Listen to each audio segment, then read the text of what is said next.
आज इस वीडियो में हम डिस्कस करेंगे अपनी सीरीज़ का 4 मोस्ट इंपॉर्टेंट क्वेश्चन। ये क्वेश्चन हमारे एग्जाम में कई बार आया हुआ है, एलएलबी और बीएलएलबी दोनों के एग्जाम में ये क्वेश्चन मैंने देखा है, लॉन्ग क्वेश्चन में ज़्यादा पूछा गया है। और ये शॉर्ट क्वेश्चन में कभी कभी आ जाता है कि सहमति से क्षति नहीं है, या वॉयलेंटली नॉन फिट इंजूरिया जो मैक्सिम है ये आ जाती है, लेकिन लॉन्ग में मैंने देखा ये ज़्यादा बनता है क्वेश्चन। तो इसलिए आज हम लॉन्ग के ही पर्पज से देखेंगे कि ये किस तरह से हमें इसका आंसर लिखना है, कौन कौन से केसेज हैं जो इंपॉर्टेंट है, जिन्हें लिखना बहुत ज़्यादा जरूरी है। जब तक हम उन केसेज को लिखेंगे नहीं तब तक हमारा आंसर कंप्लीट ही नहीं होगा। ओके, तो हम बहुत कुछ आज इस वीडियो में सीखने वाले हैं। और केसेस बच्चों को लर्न होती है केसेस को लर्न करने में, क्योंकि केसेस हम काफ़ी लिखते हैं, इतने ज़्यादा हमें केसेस लर्न करने होते हैं कि हम यही कंफ्यूज हो जाते हैं कि केस किसके वर्सेस किसके था, और इस केस में मैटर क्या था, इसके फैक्ट क्या थे, फैक्ट ही नहीं याद कर पाते हैं बच्चे। तो आज हम थोड़ा सा इसको रिलेट करके समझेंगे केसेस को, और बहुत ही यूनिक तरीके से समझने वाले हैं। ओके, तो वीडियो बहुत ही ज़्यादा इंटरेस्टिंग और इंपॉर्टेंट होने वाला है, तो शुरू से लेकर लास्ट तक जरूर बने रहिएगा हमारे साथ।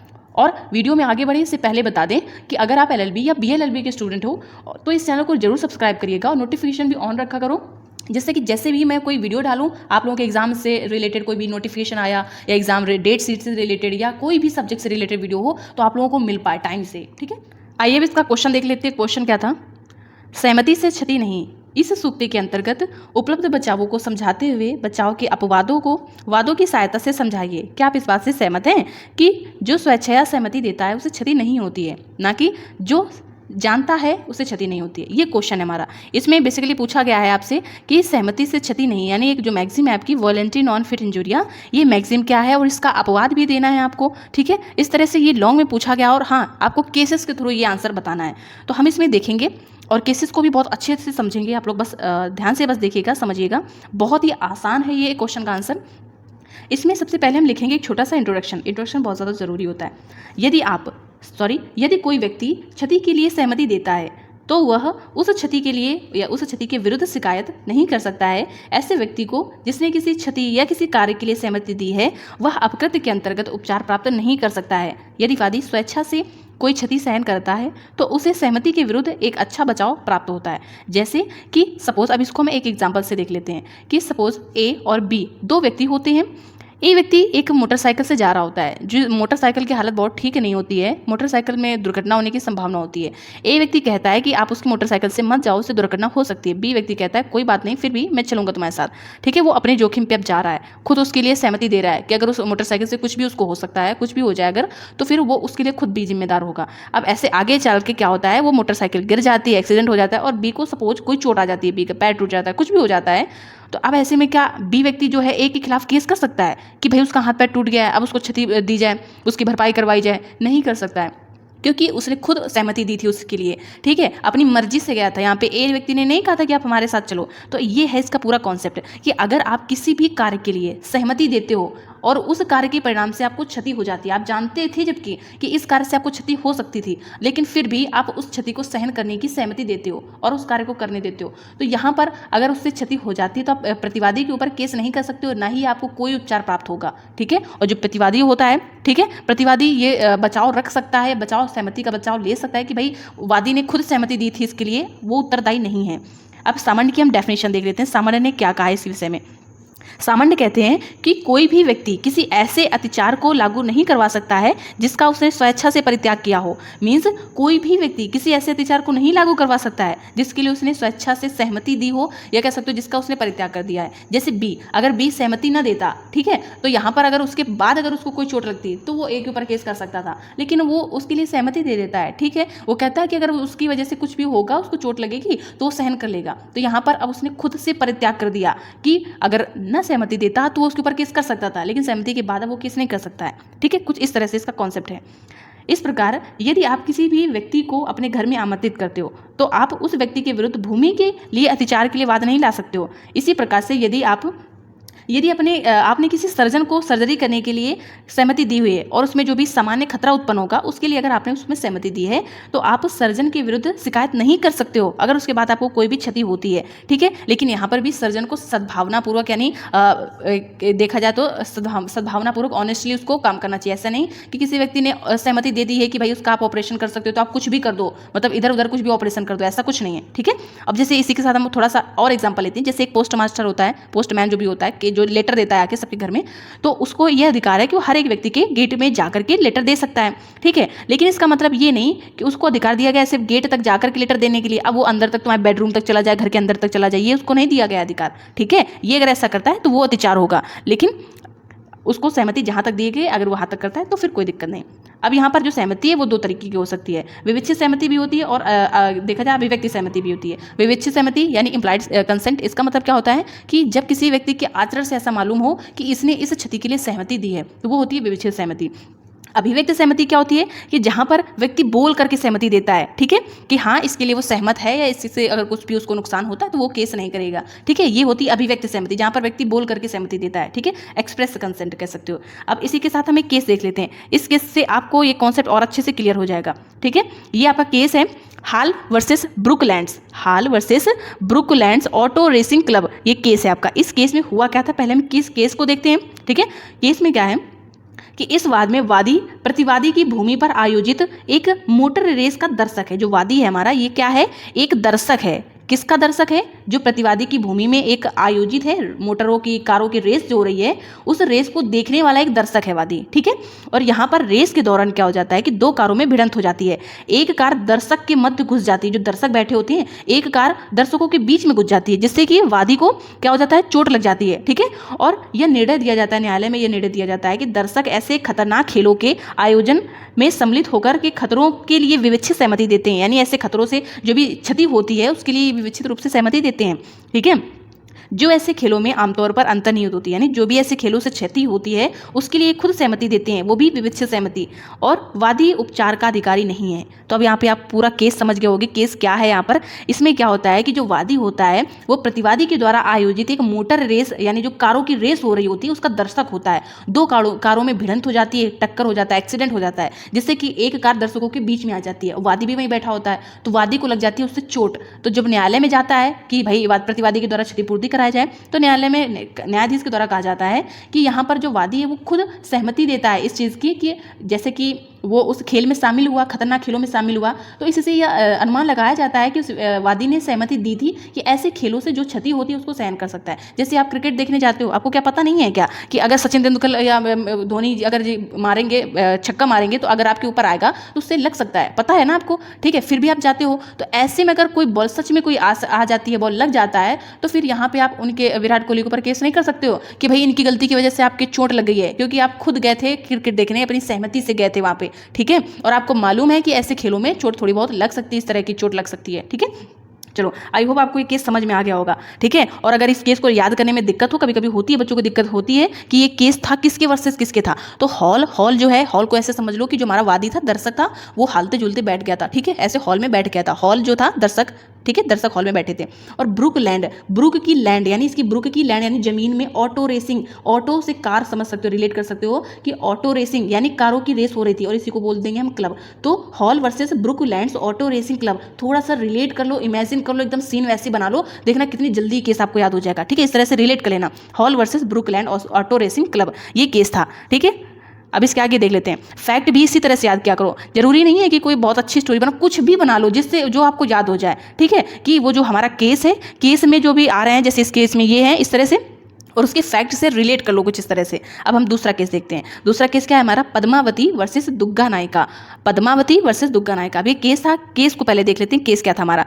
ये केस था कि इस वाद में क्या हुआ था कि एक जीप जो होती है, जीप पेट्रोल पंप में पेट्रोल डलवाने जा रही होती है, और ऐसे में क्या हो जाता है कि जो जीप होती है उसके आगे वाले पहिए का एक वोल्ट निकल जाता है, जिसकी वजह से वो जीप पलट जाती है, और उस जीप में जो दो व्यक्ति बैठे होते हैं उनकी मृत्यु हो जाती है। तो इन दोनों व्यक्तियों के परिवार वालों की तरफ से जब न्यायालय में वाद लाया जाता है, तो न्यायालय ने यह कहा, यानी न्यायालय ने इसमें यह निर्णय दिया कि पहली बात तो ये जो घटना हुई, ये घटना पहली बात तो अपरिहार्य है, ठीक है, कुछ निश्चित घटना नहीं है, ये कह सकते हो कि इसकी कोई पहले से अनुमान नहीं लगाया जा सकता था कि ऐसी घटना हो सकती है, ठीक है। पहली बात तो ये घटना अपरिहार्य। दूसरी चीज कि जो यात्री बैठे थे वो स्वेच्छा से, अपनी सहमति से इस जीप में बैठे थे, तो यहाँ पर इनको कोई भी उपचार प्राप्त नहीं होगा। अगर ये जो बोल्ट गिरा था, अगर वादी को, प्रतिवादी जो है ड्राइवर, उसको पहले से अगर पता होता कि जीप का बोल्ट ढीला है या गिर सकता है, जीप पलट सकती है हमारे, तो अगर उसको पहले से पता होता, उसके बाद भी अगर वो उन यात्री को बिठा लेता और पलट जाती जीप, तब वहां पर वो उत्तरदायी होता, ठीक है।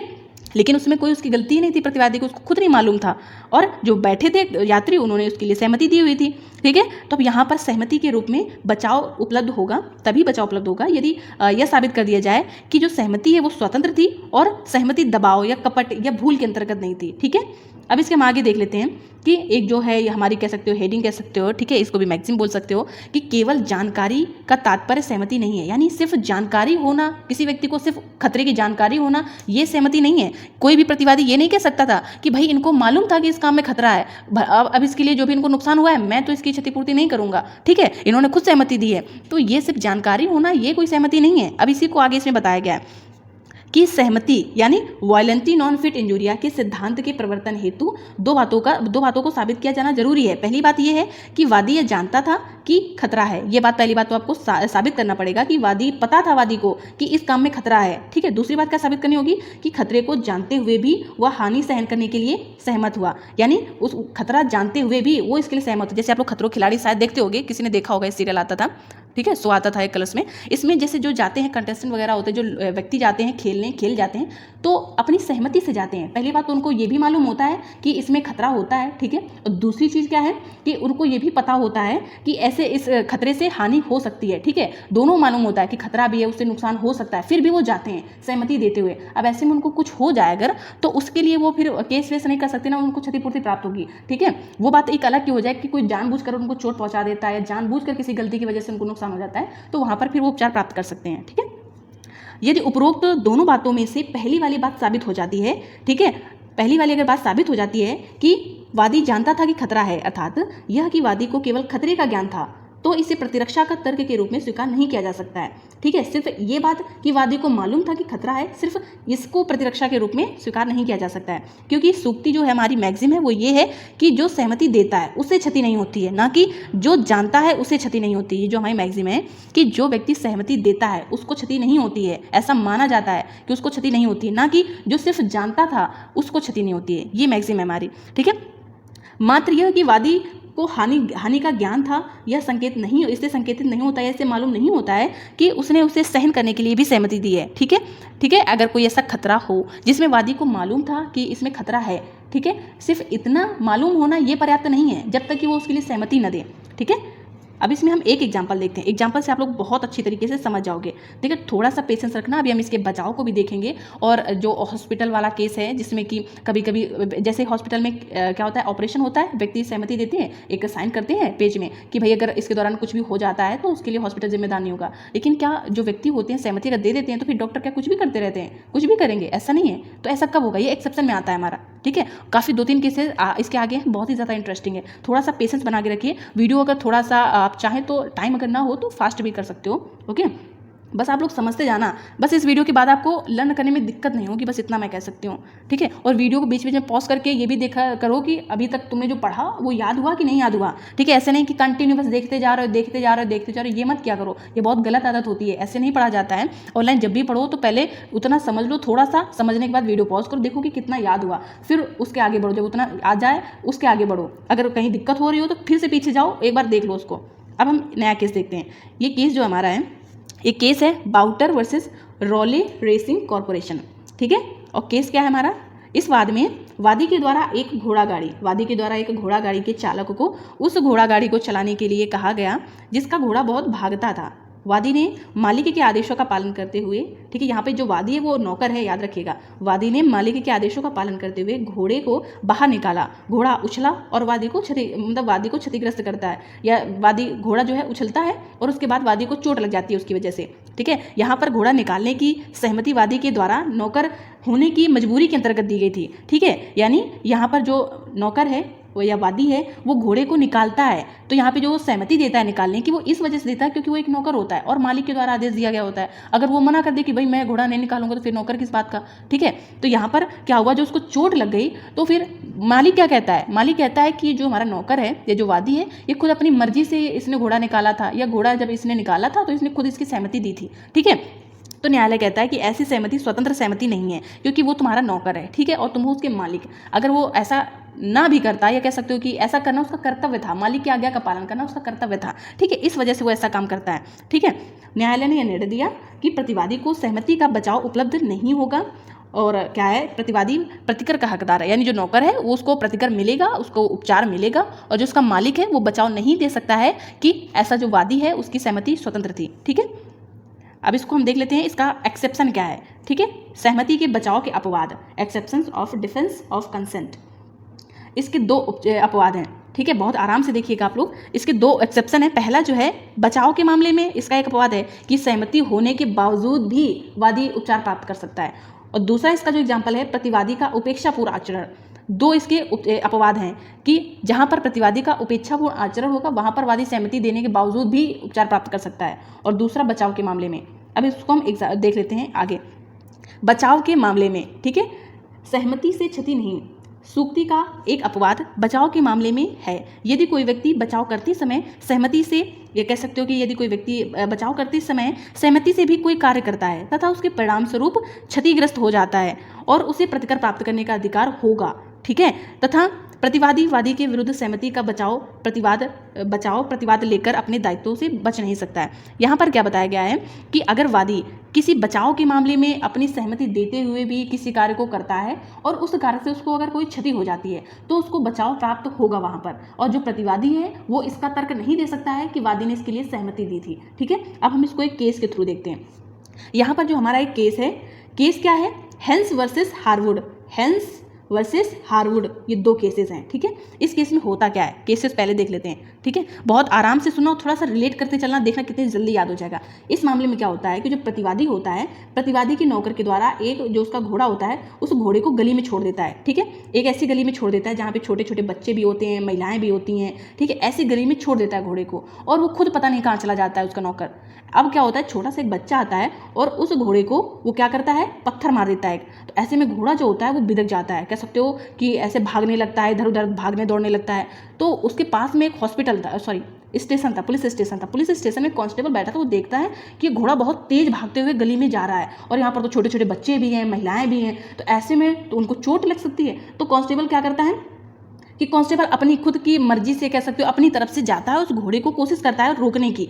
ठीक है, और ऐसे में रोकने के चक्कर में पुलिस कांस्टेबल को भी काफ़ी चोट आ जाती है। ठीक है, अब इसमें जब केस जाता है कोर्ट में तो प्रतिवादी के द्वारा यह कहा जाता है कि जो पुलिस कांस्टेबल है, या कह सकते हो जो वादी है, वो अपनी मर्जी से खुद की सहमति से आया था बचाव करने, उससे किसी ने कहा नहीं था कि आप इस घोड़े को रोको। ठीक है, तो न्यायालय ने यह कहा कि ऐसे किसी काम में जहां पर प्रतिवादी के किसी कार्य के द्वारा किसी दूसरे व्यक्ति को कुछ भी नुकसान हो रहा है और ऐसे में कोई दूसरा व्यक्ति आता है और उस नुकसान से कुछ व्यक्तियों को बचाता है, जैसे कि प्रतिवादी के कार्य से किसी दूसरे व्यक्तियों को जान का खतरा भी हो सकता है, मृत्यु भी हो सकती है, उसे कोई जोखिम भी हो सकता है, तो उनको बचाने के लिए अगर कोई दूसरा व्यक्ति अपनी मर्जी से भी बचाता है आके, तो वहां पर उसको उपचार प्राप्त होगा अगर उसको कोई क्षति हो जाती है। ये न्यायालय के द्वारा कहा गया। एक दूसरा अगर केस लें तो इस केस में क्या हुआ था, ये आप लोग लिख सकते हो, कॉपी में भी लिख सकते हो अगर चाहो तो। ठीक है, क्योंकि इंपॉर्टेंट केस, अगर ये हेंस वर्सेस हार्वुड वाला केस ना याद आए तो आप इसको लिख ले देना। ठीक है, ये भी बहुत इंटरेस्टिंग है, इसको भी रिलेट करके पढ़ना, देखना आ जाएगा। केस जो था Wagner versus international railway company, Wagner versus international railway, सिर्फ आप इतना लिखना। ठीक है, इस केस में क्या होता है कि वादी और वादी का दोस्त ट्रेन में यात्रा कर रहे होते हैं। ऐसे में जो ट्रेन का जो रेलवे अधिकारी होता है उसकी गलती की वजह से जो वादी होता है उसका दोस्त ट्रेन से नीचे गिर जाता है। ठीक है, जो ट्रेन होती है उससे नीचे उसका दोस्त गिर जाता है। तो ऐसे में जब ट्रेन रोकी जाती है और वादी तुरंत नीचे उतरता है, देखता है कि भाई उसका दोस्त कहाँ गिर गया। जब वो नीचे उतरता है देखता है अंधेला बहुत होता है, अंधेले के चक्कर में उसको पता नहीं चलता है, वो खुद पुल से गिर जाता है नीचे।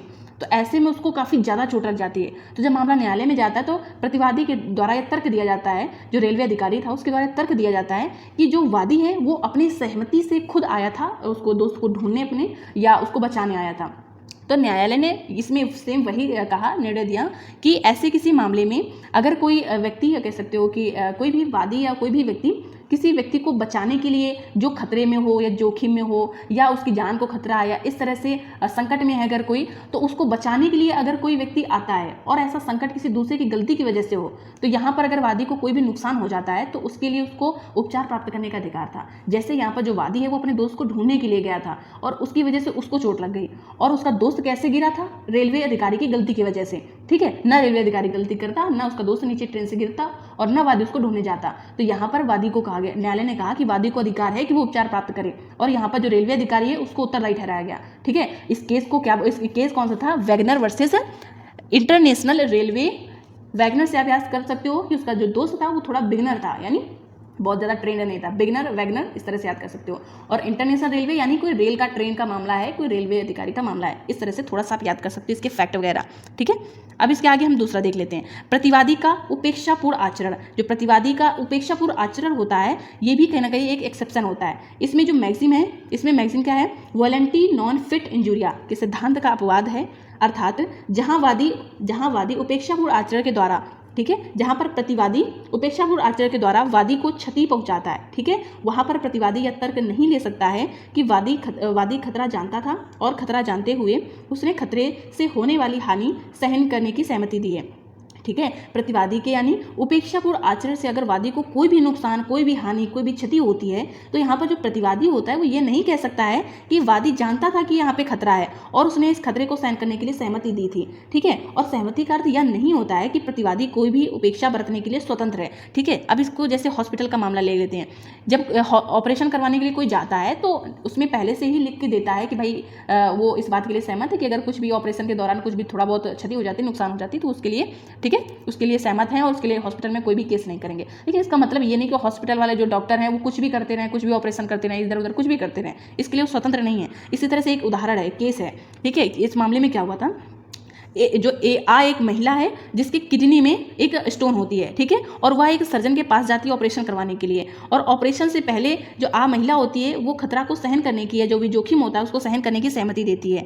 और सर्जन जो होता है यहाँ पर सर्जन यहाँ पे है, और ऑपरेशन करते समय वो उपेक्षापूर्वक से कैंची जो है उसके पेट में ही भूल जाता है, वो जो महिला होती है उस महिला के पेट में ही उस कैंची को छोड़ देता है और पेट को सिल देता है। को इससे बहुत हानि होती है और दोबारा ऑपरेशन कराना पड़ता है। सर्जन जो होता है यहाँ पे उसको उत्तरदायी ठहराया गया क्योंकि उसने ऑपरेशन में उपेक्षा बरती थी। भाई उसको सिर्फ ऑपरेशन करके किडनी से स्टोन निकालनी थी और उसने अगर उस दौरान कुछ थोड़ी बहुत हानि, नुकसान, क्षति हो जाती तो महिला बर्दाश्त कर लेती, ठीक है, सहमति क्योंकि दी थी उसने, वो सहन कर लेती। लेकिन उसने तो कैंची छोड़ दी उसके पेट में, इसके लिए उसने थोड़ा नहीं सहमति दी कि तुम कैंची तलवार कुछ भी छोड़ दो उसके पेट में, ठीक है। तो यहाँ पर इस डॉक्टर को उत्तरदायी ठहराया गया कि तुम इसके लिए जिम्मेदार हो और तुमको इसको रेमेडी देना होगा, क्षतिपूर्ति करनी होगी जो भी इसको महिला को नुकसान हुआ है, ठीक है। तो ये कुछ इस तरह से उदाहरण था, ठीक है। आई होप आपको बहुत कुछ इसमें समझ में आया होगा आज। और इस वीडियो को अगर कहीं भी अगर कोई दिक्कत हुई होगी, एक दो बार आगे पीछे करके देख लेना, बच्चों समझ में आ जाएगा। बहुत ही इजी क्वेश्चन है, ये पूरा आंसर बहुत ही आसान है और ये देखना थोड़ा बहुत हम डेली लाइफ में भी इस चीज़ को देखते हैं, महसूस करते हैं। ओके, तो वीडियो कैसा लगा कमेंट में जरूर बताइएगा, अगर अच्छा लगा हो तो लाइक करना बिल्कुल मत भूलिएगा। ओके, फिर मिलते हैं नेक्स्ट वीडियो में, तब तक के लिए बाय बाय, टेक केयर।